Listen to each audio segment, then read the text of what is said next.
Good morning. आज हम पढ़ेंगे एमओटी के बारे में, या जिसको हम बोलते हैं मॉलिक्यूलर ऑर्बिटल थ्योरी। तो चलिए शुरू करते हैं आज की क्लास। तो आइए देख लेते हैं एमओटी क्या होता है। एमओटी, या जिसको हम बोलते हैं मॉलिक्यूलर ऑर्बिटल थ्योरी, आणविक कक्षक सिद्धांत, इसको 1932 में हुंड और मुलिकन, ये दो साइंटिस्ट थे, इन दोनों ने इस थ्योरी को दिया। ये जो थ्योरी थी वो वीबीटी की कमियों को दूर करने के लिए ये थ्योरी जो है वो प्रस्तुत की गई थी, जिनमें मुख्य रूप से था जैसे जो मॉलिक्यूल्स हैं उनका जो मैग्नेटिक बिहेवियर है, या उनकी जो स्टेबिलिटी है, उनका जो बॉन्ड लेंथ है, या जैसे आयनों का जो बनना है, ये कई ऐसे चीज़ें थी जो वीबीटी नहीं समझा पाता था। इन्हीं चीज़ों को स्पष्ट करने के लिए, इन्हीं चीज़ों को बताने के लिए ये जो एमओटी है इन दोनों के द्वारा प्रस्तुत किया गया। तो आइए देखते हैं एमओटी का सिद्धांत क्या कहता है। तो इसका पहला कथन होता है कि जो एटॉमिक ऑर्बिटल्स होते हैं, जो परमाणु कक्षक होते हैं, उनके रैखिक संयोजन या जिसको हम बोलते हैं LCAO। LCAO मतलब होता है linear combination of atomic orbital. तो जब इनमें लीनियर कॉम्बिनेशन होता है तो एक नया कक्षक बनते हैं, जिनको हम बोलते हैं मॉलिक्यूलर ऑर्बिटल या अणु कक्षक। अब ये कैसे होता है देखिए, मान लीजिए हमने ले लिया दो परमाणु कक्षक, ये इस तरह का, ये आपका हो गया एटॉमिक ऑर्बिटल, और यहाँ पर ले लेते एक और एटॉमिक ऑर्बिटल इस तरीके का। तो जैसे मान लीजिए हमने दो परमाणु कक्षक ले लिया, और ये दोनों जब इनमें होता है LCAO मतलब रैखिक संयोजन करते हैं, लीनियर कॉम्बिनेशन ये करते हैं, तो क्या करते हैं, एक नया कक्षक बना लेंगे इस तरीके का, और ये जो नया कक्षक बनाएंगे इनको बोला जाता है मॉलिक्यूलर ऑर्बिटल या अणु कक्षक। जो एटॉमिक ऑर्बिटल होता है उनमें क्या होता है, लीनियर कॉम्बिनेशन, और लीनियर कॉम्बिनेशन से क्या बनाते हैं, ये मॉलिक्यूलर ऑर्बिटल बनाते हैं। अब इनमें जो ये लीनियर कॉम्बिनेशन होता है, जो रैखिक इनमें संयोजन होता है, ये दो तरीके से हो सकता है। कैसे देखिए, मान लीजिए ये जो परमाणु कक्षक है, परमाणु कक्षकों में क्या होते हैं, इलेक्ट्रॉन्स, और इलेक्ट्रॉन्स को क्या माना गया है, वेव्स माना गया है। तो मान लीजिए ये एक वेव है, ये एक वेव है। अब वेव को हम किससे डिनोट करते हैं, इसको हम psi1 और इसको हम ले लेते हैं psi2। तो ये जो दो वेव्स हैं, ये दोनों वेव्स जब इस तरीके से मिलते हैं, मतलब उनका जो फेस होता है सेम फेस पर, जैसे ये पॉजिटिव ये भी पॉजिटिव है, तो ये दोनों एक ही दिशा में जब होंगे, एक ही तल पर होंगे, और इस तरह से जब इनमें कॉम्बिनेशन होगा, जब इस तरह से इनमें लीनियर कॉम्बिनेशन होगा, तब क्या होता है कि ये जो वेव्स होते हैं आपस में ऐड हो जाते हैं, और ऐड होने की वजह से क्या होता है, इनका जो एम्पलीट्यूड होता है वो बढ़ जाता है। मतलब यहाँ पे क्या होगा, psi1 ऐड हो जाएगा psi2 के साथ, और जब दोनों ऐड हो जाएंगे तो इनका जो एम्पलीट्यूड है वो बढ़ जाएगा, और इसको हम बोलते हैं रचनात्मक व्यतिकरण या कंस्ट्रक्टिव इंटरफेरेंस, या फिर इसी को हम बोलते हैं पॉजिटिव ओवरलैपिंग। और दूसरा तरीका होता है कि मान लीजिए ये वेव्स है आपका psi1, ये आपका psi2, तो जब ये वेव्स जो है वो अपोजिट फेस में मिलते हैं, अपोजिट फेस में मिलेंगे, मतलब कैसे मिलेंगे देखिए, पहले वेव का पॉजिटिव साइन, उसके अपोजिट में दूसरे का निगेटिव साइन, उसी तरह पहले का जो निगेटिव है उसके अपोजिट में दूसरे का पॉजिटिव साइन, मतलब अलग अलग फेज में मिलेंगे। तो इस कंडीशन में क्या होता है, जो psi1 होता है ये माइनस हो जाता है psi2 के साथ, मतलब ये एक दूसरे को कैंसिल कर देते हैं। जैसे ये कैंसिल करते हैं तो इनका जो एम्पलीट्यूड होता है वो कम हो जाता है।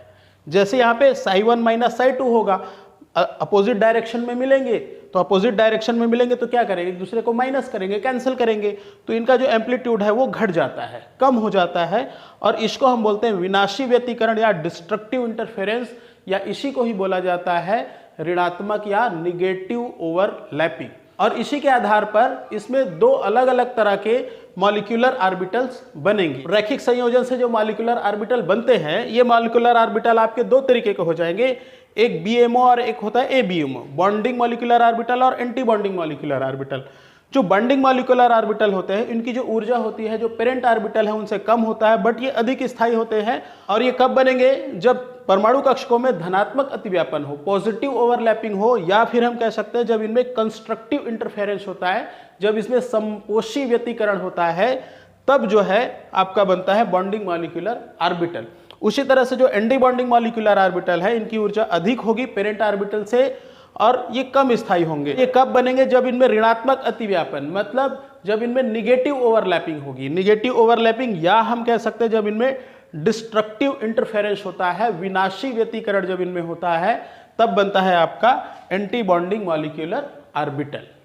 चलिए नेक्स्ट पॉइंट देखते हैं। नेक्स्ट पॉइंट कहता है कि जो मॉलिक्यूलर ऑर्बिटल का निर्माण है वो समान या लगभग समान ऊर्जा वाले परमाणु कक्षकों से होता है, परंतु इनका आकार जो है वो पूरी तरह से समान होता है। अब ये कैसे होगा देख लेते हैं। मान लीजिए 1s जो है वो 1s के साथ कॉम्बिनेशन करेगा, उसी तरह से जो 2s है वो 2s के साथ कॉम्बिनेशन करेगा, लेकिन 1s कभी भी जो है 2s के साथ कॉम्बिनेशन नहीं करेगा। ठीक है, उसी तरह से जो px है वो px के साथ कॉम्बिनेशन करेगा, सॉरी px जो है वो px के साथ कॉम्बिनेशन करेगा, उसी तरह से py जो है वो py के साथ कॉम्बिनेशन करेगा, लेकिन कभी भी px जो है py के साथ कॉम्बिनेशन नहीं करेगा। ठीक है, इसका मतलब यही है कि निर्माण में, मॉलिक्यूलर ऑर्बिटल के निर्माण में जो भाग लेंगे जो एटॉमिक ऑर्बिटल, वो समान भी हो सकते हैं या लगभग समान हो सकते हैं। थोड़ा बहुत यदि उनमें अंतर रहेगा उनकी एनर्जी में तो भी चलेगा, बट उनकी जो आकृति है, जो उनका आकार है, जो उनका शेप है वो पूरी तरह से समान होना चाहिए, तब उनमें लीनियर कॉम्बिनेशन होगा और एटॉमिक ऑर्बिटल्स बनेंगे। तो चलिए आइए नेक्स्ट पॉइंट देखते हैं। नेक्स्ट पॉइंट कहता है कि जितने एटॉमिक ऑर्बिटल भाग लेंगे उतने ही मॉलिक्यूलर ऑर्बिटल बनेंगे। मतलब जितना परमाणु कक्षकों में कॉम्बिनेशन होगा उतने ही नए एटॉमिक ऑर्बिटल जो है वो बनेंगे आगे। जैसे मान लीजिए कि यहाँ पे हम देख लेते हैं, मान लीजिए हमने दो परमाणु कक्षक ले लिया, एक 1s ये भी 1s, तो दो 1s मिलकर के क्या बना रहे हैं, इस तरह से दो 1s बनाएंगे। तो एक जो होगा जिसकी एनर्जी कम होगी वो नीचे लिखेंगे, जिसकी एनर्जी ज्यादा होगी वो ऊपर रहेगा। तो जिसकी एनर्जी कम होगी उसको हम बोलते हैं बॉन्डिंग मॉलिक्यूलर ऑर्बिटल, और जिसकी एनर्जी ज्यादा होगी उसको हम बोलते हैं एंटी बॉन्डिंग मॉलिक्यूलर ऑर्बिटल। और इस एंटी बॉन्डिंग को इस तरह से स्टार से शो करते हैं पहचानने के लिए। तो अब यहाँ पे देख लीजिए कि दो कक्षकों ने भाग लिया और नए कितने बने, दो नए बन गए, एक बॉन्डिंग और एक एंटी बॉन्डिंग। उसी तरह से जैसे मान लीजिए हम यहाँ पे ले लेते हैं, जैसे पे ये मान लीजिए तीन कक्षक हैं, px 2py 2pz, और इधर भी आपका 2px 2py और 2pz, तीन ये और तीन ये, टोटल 6 कक्षक। तो 6 परमाणु कक्षक जब आपस में भाग लेंगे तो इस तरह से 3 और 3 6 नए मॉलिक्यूलर ऑर्बिटल बनाएंगे, अणु कक्षक बना लेंगे। अब ये कौन से हो जाएंगे देखिए, तो ये हो जाएगा 2px 2py 2pz, ये 3 हो गए, और उसी तरह से 2px 2py और 2pz ये 3 हो गए। अब जो नीचे हैं ये क्या होंगे, बॉन्डिंग मॉलिक्यूलर ऑर्बिटल, मतलब इनकी एनर्जी जो है वो कम होगी, और जो ऊपर होंगे उन पर देखिए हमने स्टार लगा रखा है, तो ये क्या होंगे आपके एंटी बॉन्डिंग मॉलिक्यूलर ऑर्बिटल, मतलब इनकी एनर्जी जो है वो ज़्यादा होगी। तो इसका मतलब यही है कि जितने भाग ले रहे हैं उतने बनेंगे, और उसमें से क्या होंगे, आधे जो है वो बॉन्डिंग होंगे और आधे जो है वो एंटी बॉन्डिंग होंगे। चलिए आगे देखते हैं। नेक्स्ट पॉइंट कहता है मॉलिक्यूलर ऑर्बिटल बहुकेंद्रीय या पॉलीसेंट्रिक होते हैं। पॉलीसेंट्रिक मतलब वो कई नाभिकों से जुड़ा हुआ होता है। कैसे देख लीजिए, जैसे मान लीजिए हमने दो परमाणु कक्षक यहाँ पे ले लिए, ये भी एक एटॉमिक ऑर्बिटल, ये भी एटॉमिक ऑर्बिटल, दोनों में कॉम्बिनेशन होगा, कंबाइन होगा, तो क्या बनेगा, इस तरह से मॉलिक्यूलर ऑर्बिटल बनेगा। तो इन मॉलिक्यूलर ऑर्बिटल में ये जो इलेक्ट्रॉन्स होंगे, ये जो इलेक्ट्रॉन है इस नाभिक के द्वारा भी प्रभावित होंगे और इस नाभिक के द्वारा भी प्रभावित होंगे, मतलब ये इलेक्ट्रॉन दोनों नाभिकों से प्रभावित होगा, इसलिए इसको बोला जाता है पॉलीसेंट्रिक। नेक्स्ट है, जो मॉलिक्यूलर ऑर्बिटल्स होते हैं वो हुंड, पाउली और अबाउ के नियम अनुसार भरते हैं। जैसे हमने पहले भी पढ़ा है कि हुंड क्या कहता है कि जो इलेक्ट्रॉन्स का भराव है वो कैसे होगा, जब तक सभी कक्षकों में एक एक इलेक्ट्रॉन नहीं चला जाता तब तक पेयरिंग नहीं होगी। उसी तरह पाउली बताता है कि किसी भी कक्षक में अधिकतम 2 इलेक्ट्रॉन हो सकते हैं। और हुंड क्या कहता है कि हुंड कहता है कि जो इलेक्ट्रॉनों का भराव है ऊर्जा के बढ़ते हुए क्रम अनुसार होता है।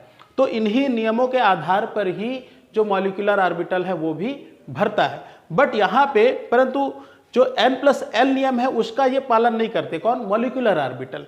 यहाँ पर हम इस रूल के आधार पर किसी का एनर्जी लेवल हम ज्ञात नहीं कर सकते, इसलिए क्या करते हैं, जो इनका ऊर्जा स्तर है, जो एनर्जी लेवल है वो एक्सपेरिमेंट द्वारा निर्धारित होता है कि किस मॉलिक्यूलर ऑर्बिटल की ऊर्जा कम होगी, किस मॉलिक्यूलर ऑर्बिटल की ऊर्जा ज़्यादा होगी।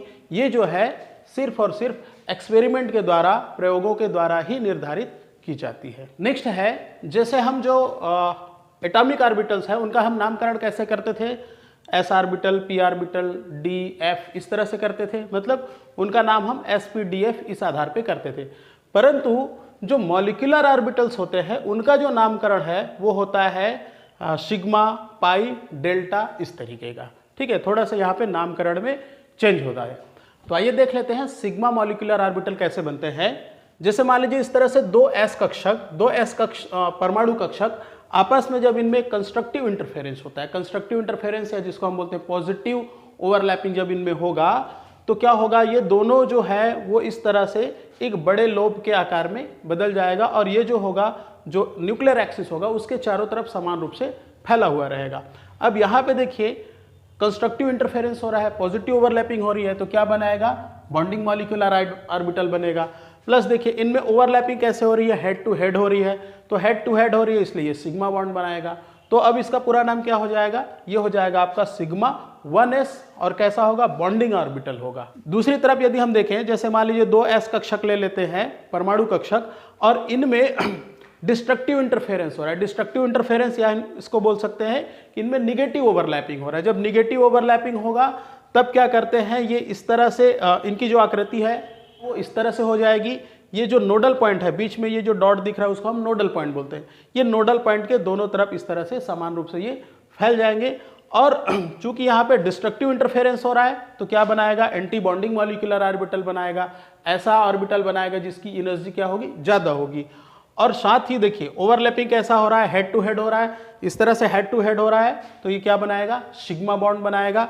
तो अब इसका नाम क्या हो जाएगा, सिग्मा 1s, और एंटी बॉन्डिंग है इसलिए इसमें एक स्टार लगा देंगे, तो पूरा इसका नाम क्या हो जाएगा, सिग्मा एंटी बॉन्डिंग 1s, इस तरीके से।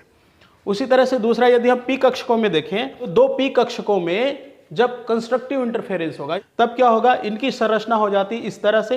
यहाँ पे देखिए कौन सा हो रहा है, कंस्ट्रक्टिव इंटरफेरेंस हो रहा है, तो कंस्ट्रक्टिव इंटरफेरेंस हो रहा है मतलब क्या बनेगा, बॉन्डिंग मॉलिक्यूलर ऑर्बिटल बनेगा, कम एनर्जी वाले बनेंगे।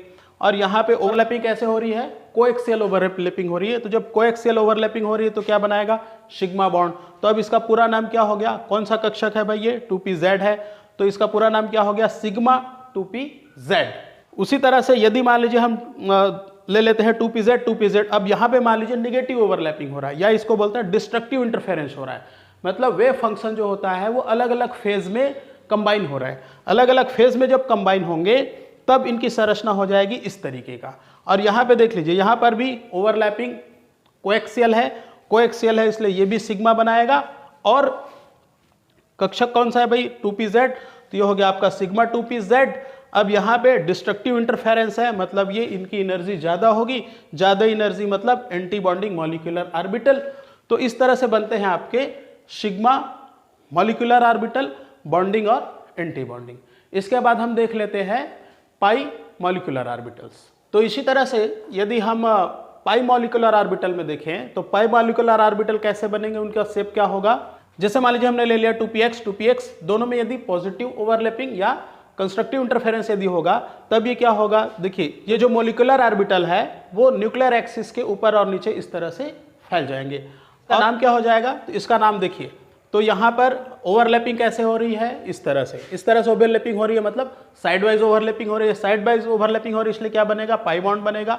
ठीक है, कक्षक कौन सा है, px कक्षक है, तो ये हो गया आपका पाई 2px। अब यदि मान लीजिए हम ले लेते हैं कि 2px में मान लीजिए निगेटिव ओवरलैपिंग हो रही है, मतलब डिस्ट्रक्टिव इंटरफेरेंस हो रहा है, तो इस कंडीशन में क्या होगा, ये जो ऑर्बिटल्स होते हैं इनकी संरचना हो जाएगी इस तरीके की। और यहाँ पे देखिए कौन सा बॉन्ड बनेगा, तो दोनों में ओवरलैपिंग कैसी हो रही है, यहाँ भी साइडवाइज ओवरलैपिंग हो रही है, साइडवाइज ओवरलैपिंग हो रही है, तो ये भी पाई बॉन्ड बनाएगा। और यहाँ पे कौन सा है, निगेटिव ओवरलैपिंग है, डिस्ट्रक्टिव इंटरफेरेंस हो रहा है, तो ये क्या बना लेगा, anti bonding molecular orbital. Anti bonding molecular orbital मतलब ऊपर में हम इस तरह से लगा देंगे स्टार, तो अब ये इसका क्या हो जाएगा, pi anti bonding 2px molecular orbital. तो अणुओं में जो इलेक्ट्रॉन्स उपस्थित होते हैं वो इन्हीं मॉलिक्यूलर ऑर्बिटल में, इन्हीं नए बने जो कक्षक है उनमें उपस्थित होते हैं। तो ये था मॉलिक्यूलर ऑर्बिटल थ्योरी, जिसको हम बोलते हैं MOT। आज की क्लास में इतना ही, बाकी हम पढ़ेंगे नेक्स्ट क्लास में। Okay, thank you.